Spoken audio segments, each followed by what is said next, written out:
4, narrando o encontro de Jesus com uma mulher samaritana, junto a um poço. Enquanto você abre a sua Bíblia, eu vou adiantar para que nós não percamos muito tempo. O que está ocorrendo? Jesus está em Samaria, junto a uma cidade chamada Sicar. Esta cidade, na região de Samaria, tem um poço mesmo, muito famoso, porque diz a história que aquele poço havia sido feito por Jacó. Ele teria feito, é Jacó, né? É isso, o pai Jacó, né? Jacó teria cavado aquele poço. E Jesus ficou ali enquanto seus discípulos foram até a cidade para comprar alimento. Vem uma mulher com um cântaro para pegar água do poço. E Jesus inicia então com ela um diálogo, falando acerca do que ela estava vindo fazer, que era pegar água. Jesus inicia uma conversa dizendo: mulher, dá-me um pouco de água. A partir dali começa um diálogo entre ela e Jesus. O que nos interessa para hoje é o versículo 13 do capítulo 4, para sermos mais precisos, que diz assim: Jesus respondeu: quem bebe desta água logo terá sede outra vez. Mas quem bebe da água que eu dou nunca mais terá sede. Ela se torna uma fonte que brota dentro dele e lhe dá a vida eterna. Então vamos entender o que Jesus está falando. Ele está conversando com a mulher e dizendo: embora o pai Jacó tenha cavado este poço, qualquer pessoa que beber desta água vai voltar a ter sede. Mas aquele que beber da água que eu tenho não terá novamente sede. E não vai ter sede, porque a água que eu dou fará desta pessoa uma fonte de água. Em outras versões diz que jorra para a vida eterna, que jorra para toda eternidade. O texto que eu li diz uma fonte de água que nos dá a vida eterna. Então pense numa coisa: quem bebe da água que ele dá não tem mais sede. Então vamos parar aqui e depois a gente vem compreendendo isso. Agora abra comigo a sua Bíblia, 2 capítulos depois, no Evangelho segundo João, em seu capítulo 6 e versículo 35.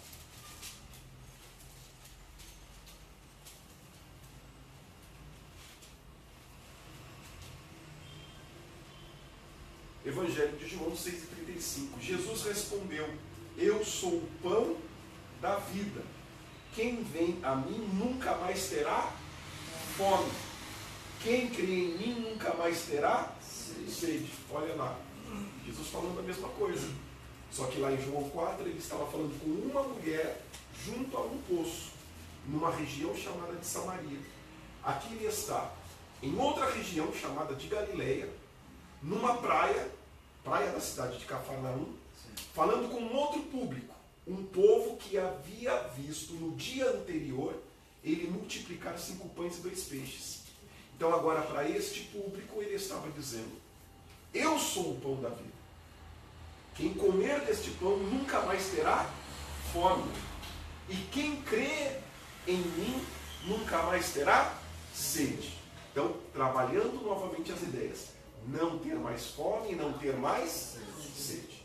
Então a gente vai fazer uma pausa aqui, vamos avançar um pouquinho, depois a gente vem explicando tudo. João capítulo 11. Agora nós vamos falar de um outro assunto. Está Marta, Maria, Lázaro, o seu irmão, está morto, sepultado, e elas então encontram Jesus no caminho, e Jesus começa a falar sobre vida eterna, sobre ressurreição. João, capítulo 11.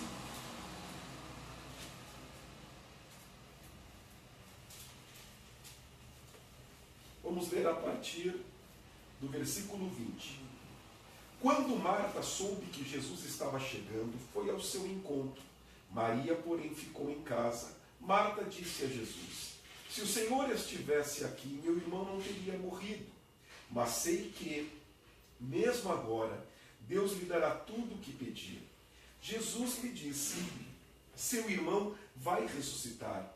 Sim, respondeu Marta. Ele vai ressuscitar quando todos ressuscitarem no último dia. Então Jesus disse: eu sou a ressurreição e a vida. Quem crê em mim viverá, mesmo depois de morrer. Quem vive e crê em mim jamais morrerá. Você crê nisso? Vamos entender. Olha o que Jesus dizia nestes 3 textos, nestas 3 situações. Tomar a água que eu der, que é o que lhe der, nunca mais terá sede. Comer do pão que eu der, nunca mais terá fome. Aquele que crê em mim nunca mais morrer. Agora eu te pergunto: cremos em Jesus e temos fome, não é? Estamos hoje e ontem e antes de ontem. Eu tomo café também todo dia. Você vai jantar, se não jantou, você vai jantar depois que sair daqui. Sede. A gente usa um galão de 10 litros, né? Um pequeno galão de 10 litros por culto. O povo da nossa igreja tem sede. Não é? Isso dentro de um período de 2 horas, eles tomam 10 litros de água. Então tem sede, tem fome. Há pouco tempo nós tivemos o falecimento do pai de uma irmã da nossa igreja. Quantos falecimentos? Vamos. E pessoas da igreja que morrem, irmãos que morrem. Como entender isso que Jesus estava dizendo? Aquele que beber da água que eu der, não terá mais sede. Aquele que comer do pão não terá mais fome. E aquele que crê em mim nunca mais morrerá. Ou ainda que esteja morto, viverá. A questão é, Jesus utiliza o que nós chamamos de figura de linguagem. Uma ilustração de algo que você conhece para lhe explicar algo que você não conhece. A ilustração, a figura de linguagem, existe para isso. Para que eu, lançando mão de algo que você sabe o que é e conhece, eu possa te ensinar algo que você ainda não sabe e não conhece. O que os homens conheciam? A fome,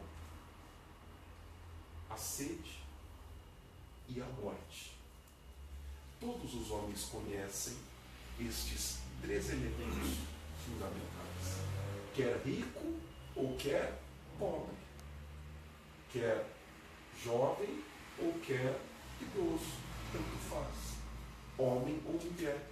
Todos sabem o que é fome, sede e todos sabem o que é a morte. Jesus então lança a mão daquilo que eles conhecem para lhes ensinar algo agora que eles não conhecem. E o que Jesus está ensinando nestes 3 textos? A mesma coisa. Vida eterna. Aquele que beber da água que eu lhe der, não tornará a ter sede, porque se fará nele uma fonte de água que jorra para a vida eterna. Ele está ensinando sobre vida eterna. Eu sou o pão da vida. Aquele que comer este pão nunca mais terá fome. Aquele que em mim nunca mais terá sede. Porque ele é a vida eterna. O que ele está ensinando aqui para Marta? Vida eterna.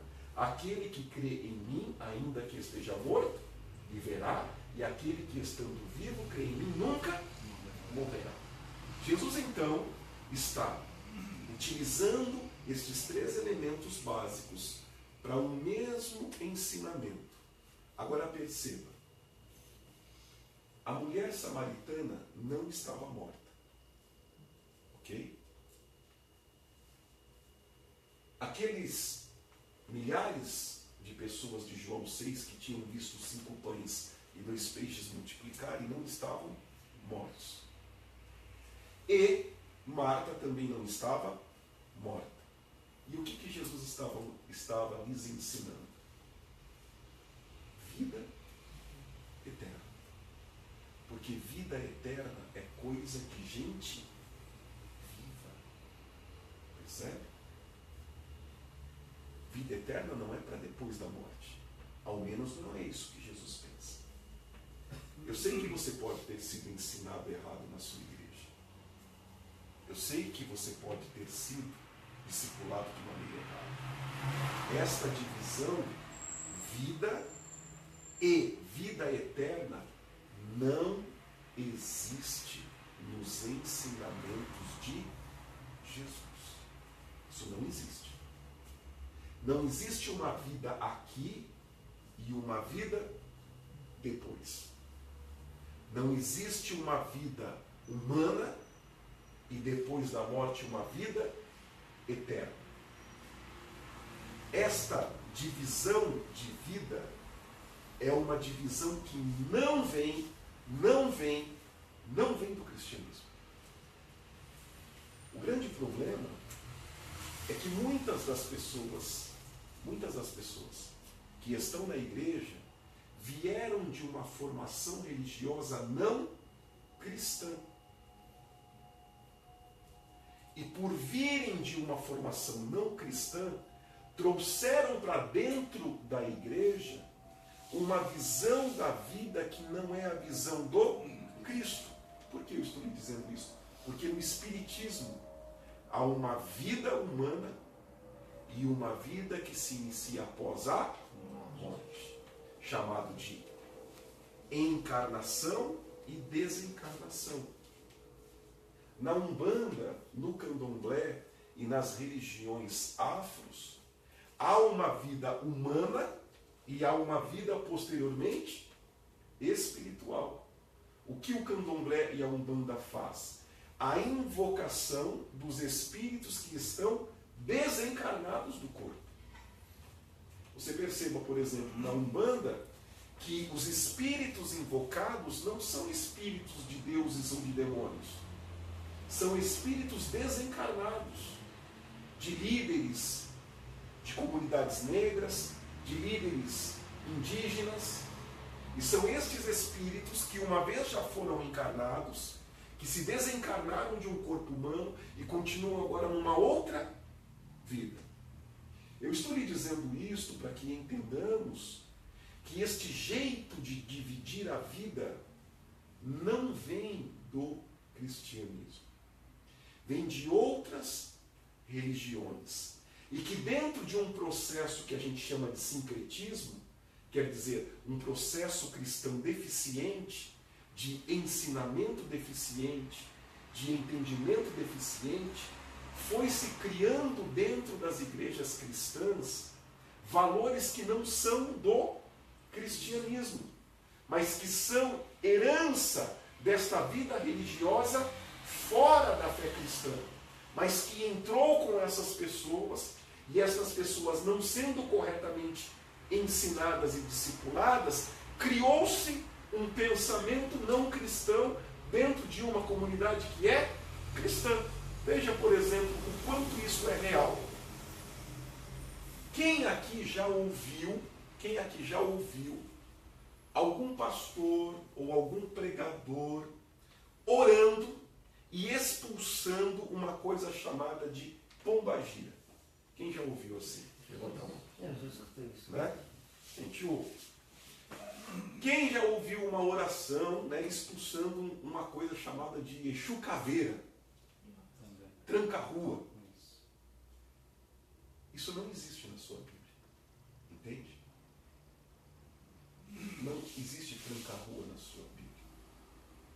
Não existe Exu Caveira na sua Bíblia. Não existe pombagira na sua Bíblia. Como que aquilo foi parar na boca do pastor? Como que aquilo foi parar na boca do pregador se não existe na Bíblia? Isso é sincretismo, percebe?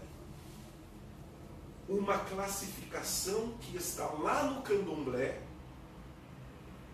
que é do candomblé, entra dentro da igreja e se torna algo pregado e ensinado dentro de uma comunidade cristã.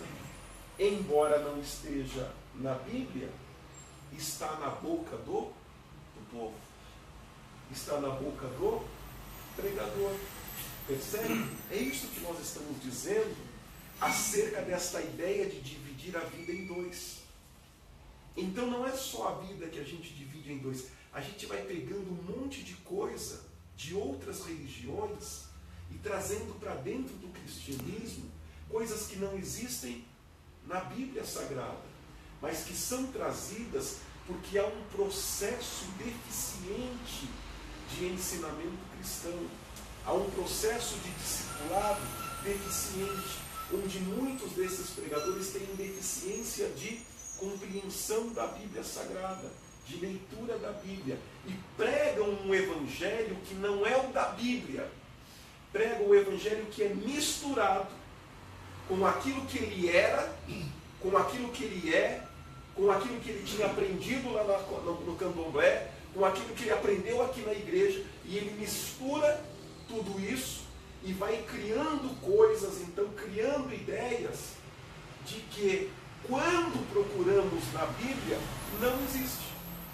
Por exemplo, quem aqui já ouviu falar na campanha do descarrego?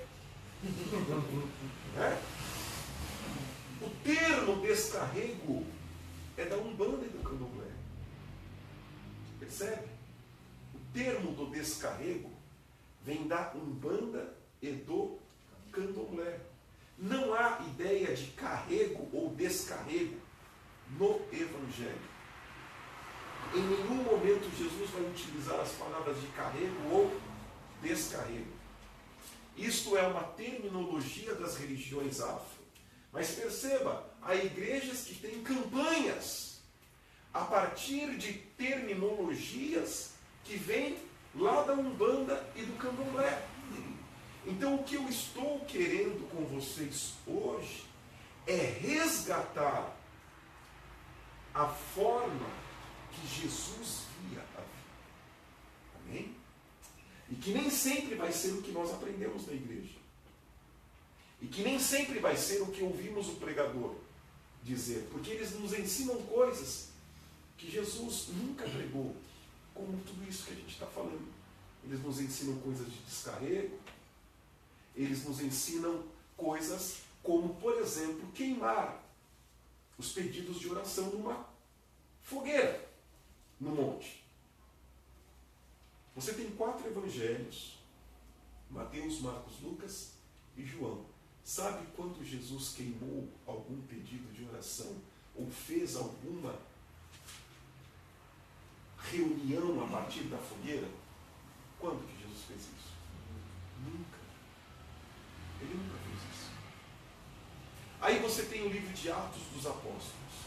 Atos dos Apóstolos. No livro de Atos dos Apóstolos você tem o início da igreja.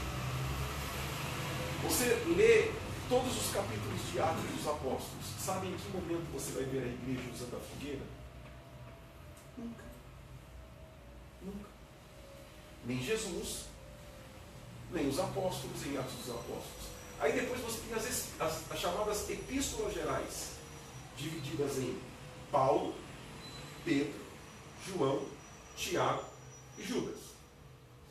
E todos eles falam de ensinamentos que aprenderam com Jesus. Sabe em que momento eles vão nos ensinar sobre o fogo? Para queimar a oração? Nunca. E como que isso está dentro da igreja? E como que alguém conseguiu inserir isso dentro da igreja. Da onde vem o fogo?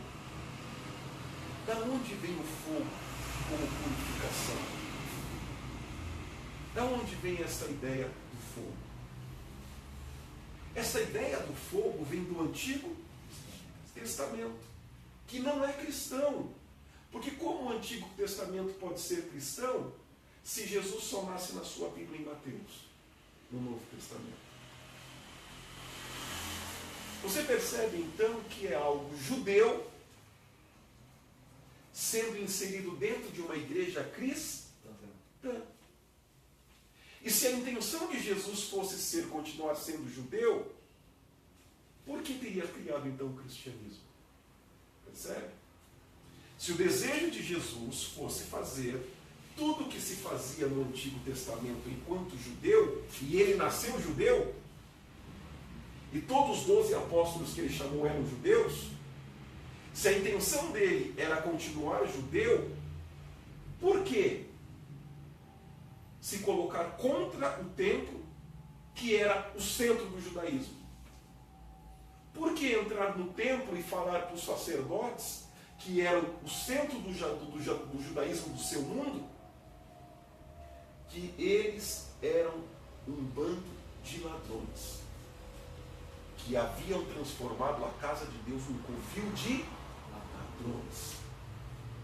Percebe? Por que fazer isso? E se o judaísmo fosse tão igual a Jesus, por que eles crucificaram Jesus?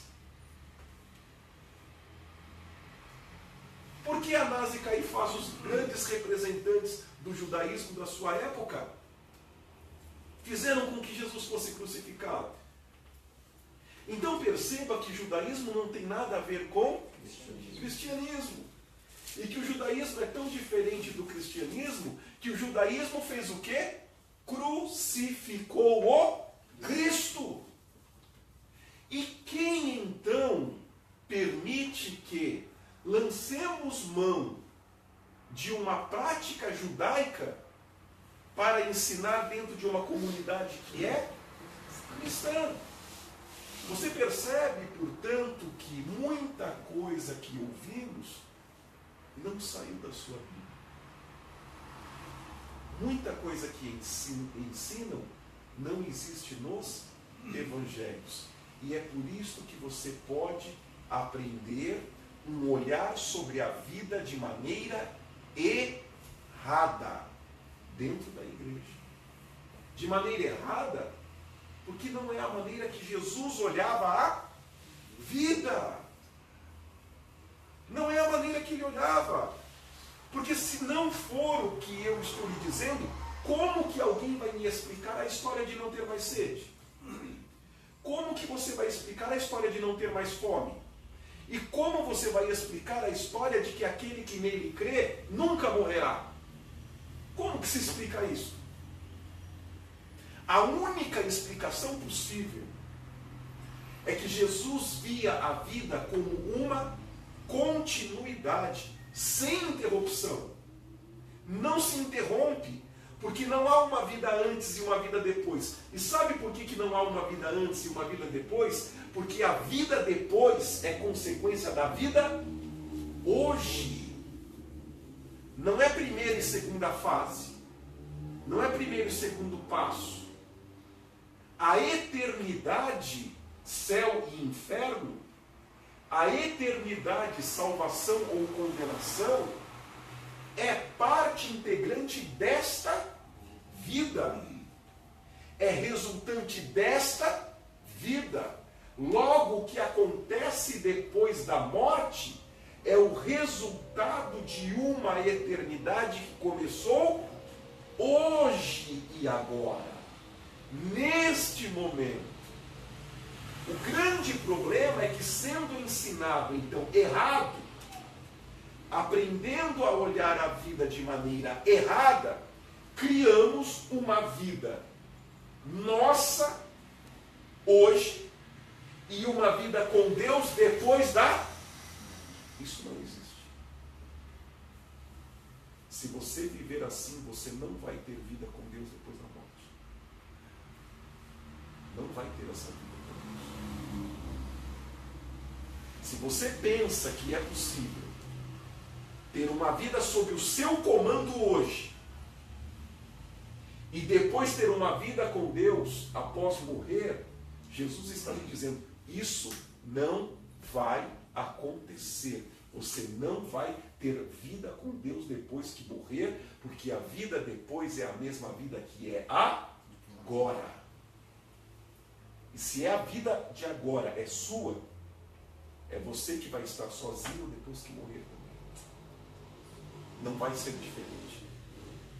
Se você governa a sua vida, se é você que decide a sua vida agora, como se Deus não existisse nas suas decisões, nos seus sonhos, nos seus passos, Deus não vai existir na sua vida depois que morrer. Era isso que Jesus estava dizendo.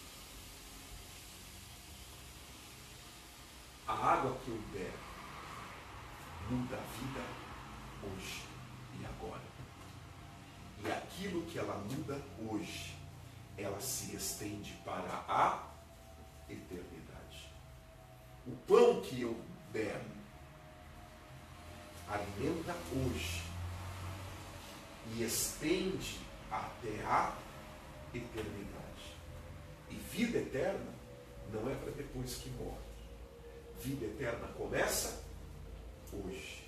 Por isso, aquele que crê em mim nunca morrerá. E nunca morrerá porque a eternidade para ele começou hoje e agora. Perceba, portanto, que a questão que chegamos e o ponto que chegamos é: se Deus não estiver governando a sua vida hoje, não existirá Deus depois que você morrer para você. As pessoas podem achar que você foi para o céu, as pessoas podem achar que você foi um bom pai, um bom filho, um bom marido, mas Jesus está lhe dizendo, não existirá Deus para você após a morte. Porque você deveria ter vivido a vida eterna lá atrás. Lá atrás. Não se divide. Não é 1 e 2 depois que morre. O olhar ele é contínuo. Começa hoje e só vai existir após a morte se existir hoje. Perceba, portanto, que viver a fé é querer ou não a eternidade com Deus. É muito mais do que uma igreja. É muito mais do que fazer parte de uma igreja, de cantar em conjunto, de ser um obreiro. É muito mais do que isso. Vida cristã está muito acima disso. Vida cristã só é vida se você bebeu da água que Jesus deu, do pão que ele deu, ou se você creu nele, porque aquele que crê em mim jamais morrerá. E tudo isso, a água, o pão ou a vida eterna, precisa ser encontrada hoje. Hoje. E perceba que tudo isto redobra a sua urgência quando morrer para você pode ser a qualquer momento. É o que dissemos na reunião passada. Você programa a sua ceia de Natal,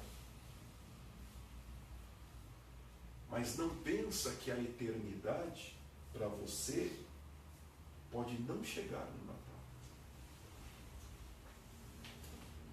Entende?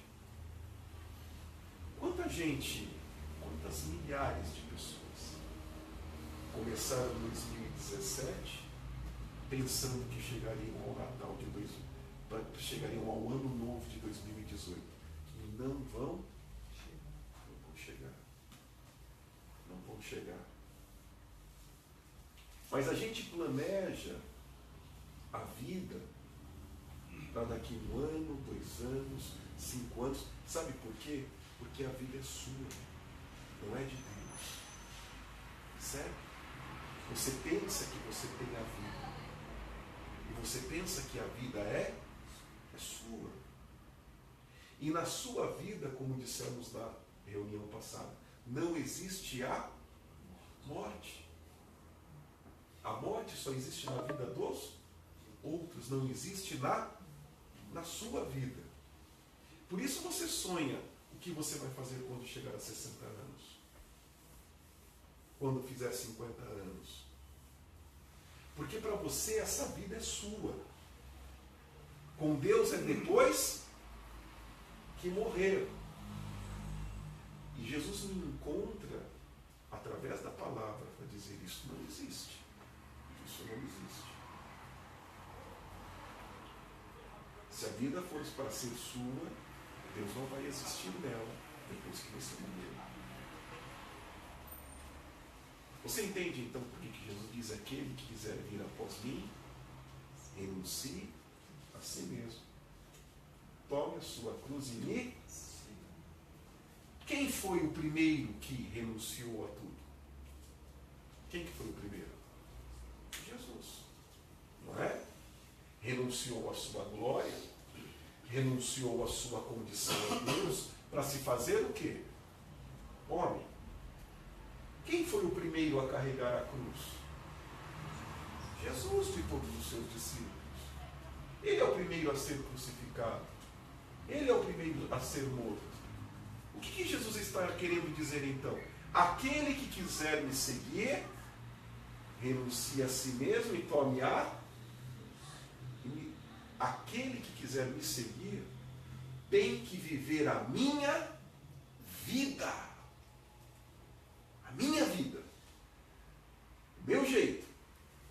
A minha forma. E somente vivendo a minha vida do meu jeito e da minha forma é que poderá andar comigo. A vida pode ter fase 1 e 2 para você.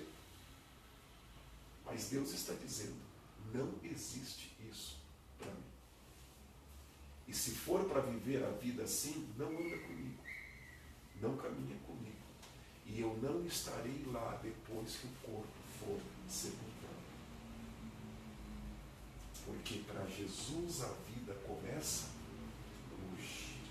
Você entende então por que Jesus, por que ele começou pregando, a sua primeira pregação foi essa? Arrependei-vos e crede no Evangelho, porque é chegado o reino dos céus. Você entende? Ele está rompendo com esta ideia de vida aqui e vida. Está dizendo: não, o reino de Deus está aqui. O tempo é agora. E a necessidade de se optar pela vida eterna, pela eternidade, se dá agora. Então, arrependei-vos e creiam no Evangelho. Com isso nós encerramos pensando: onde Deus tem estado na sua vida? Quem governa a sua vida? Quem é o Senhor dos seus sonhos? Quem governa as suas escolhas? Onde está Deus nos seus planos e nos seus sonhos? Onde está o reino de Deus? Na sua ceia de Natal, que você pensa no final do ano. Onde está o reino de Deus nos seus planos para 2018? Se você perceber, portanto, que Deus não existe nelas, e não há nada vinculado ao reino. É o seu curso, é o seu novo trabalho, é a sua promoção, é a sua viagem, percebe? Deus não está nisso. A vida é impregnada de coisas suas, do que você quer, do que você gosta, daquilo que agrade a você. Nós temos que chegar a uma dura, porém sincera verdade. Deus não tem sido Senhor da nossa vida. Porque se Ele fosse o Senhor da nossa vida, os nossos sonhos seriam iguais aos sonhos dele. Porque na minha vida, como na vida dele, haveria renúncia. Na minha vida, como foi na vida dele, haveria cruz. E nós caminharíamos por coisas semelhantes, com gostos semelhantes. Afinal, estamos andando juntos. Onde não é ele que me segue, mas sou eu que o sigo. Não é ele que me segue, sou eu que o sigo. Existe uma ilustração interessante, porque Jesus ele nasceu judeu e dentro dessa cultura judaica, a palavra para discípulo no judaísmo é chamado de talmidim. E havia um ditado judaico que talmidim é aquele que é empoeirado pelo andar do seu mestre. Como, evidentemente, né, naquela época não tinha rua pavimentada, né, andava-se tudo na poeira, né, na terra. Quando você anda muito perto de uma pessoa e ela anda na sua frente, a poeira dele é lançada para você, porque ele levanta a poeira e você vem atrás, né, das pisadas pegando a poeira. Então o judeu dizia, sabe quem é talmidim? Sabe quem é discípulo? É aquele que anda tão perto do seu mestre que ele é empoeirado pelo seu mestre. Por isso, andar com Jesus não é querer fazê-lo me seguir, mas sou eu que sigo a ele. E sigo tão perto dele que a poeira que faz quando ele anda vai empoeirar a minha vida. Porque eu sigo junto com ele. E não é possível caminhar tão junto assim se as nossas direções são, os nossos sonhos são diferentes. A nossa forma de ver a vida é diferente. Portanto, só haverá eternidade. Só não teremos fome ou sede. Ou só não morreremos a morte da condenação se Cristo for Senhor da vida hoje. Por isso a pregação inicial de Jesus de Marcos. Arrependei-vos. Amém? Arrependei-vos. Da vossa forma de viver, da vossa forma de caminhar, e creia no quê? No Evangelho. O que é o Evangelho numa época que não tem o Evangelho de Marcos, de Lucas e João? Percebe? Quando Jesus fala e creia no Evangelho, não tinha Mateus ainda escrito o Evangelho, e nem Marcos, e nem João, e nem Lucas. O que Jesus está dizendo? Creia nas minhas palavras. Porque o que é o Evangelho? O registro das palavras do Senhor. A vida do Cristo é o Evangelho. É isso que está dizendo. Creia em mim. Creia nas minhas palavras. Que Deus possa ser Senhor da nossa vida. Que Deus seja o Senhor do nosso coração. E que Ele possa governar a vida. Para que após a morte encontremos uma eternidade com um Deus que a gente não conhece lá, que já é o nosso Senhor, um Cristo que eu não vou ver lá, um Cristo que eu já vejo aqui, um Espírito Santo que eu não vou encontrar lá, mas um Espírito Santo que vive aqui comigo. Porque vida eterna para Jesus começa hoje, agora.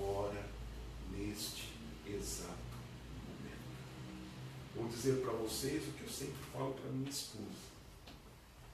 A igreja é o grande projeto da minha vida. Por que a igreja é o grande projeto da minha vida?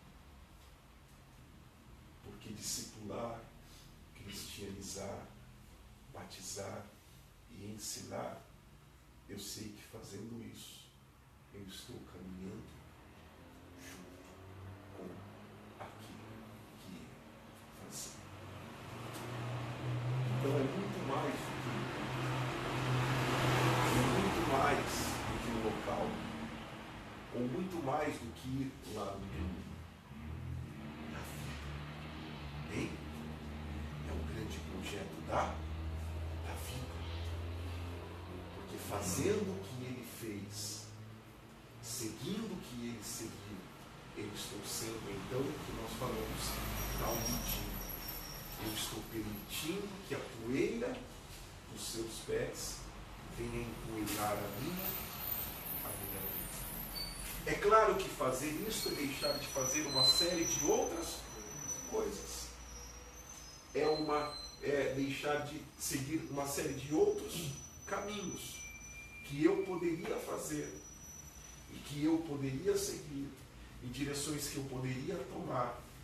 Mas aí eu me lembro: aquele que quiser vir após mim, faça o quê? Renuncie a si mesmo. Tome sobre si a minha vida, a cruz, e então me ensine. A gente criou uma vida tão dividida e tão bem dividida que existem coisas que é para o pastor e existe vida cristã que é para os membros. Então, divididinho que é a nossa vida em primeira e segunda fase. Para Jesus a vida é uma.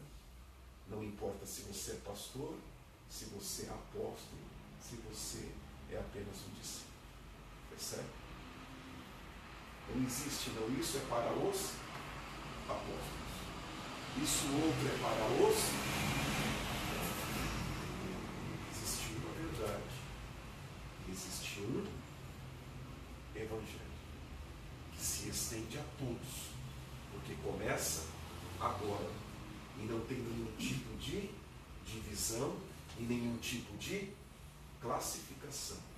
E viver a vida com Jesus é assim. Amém?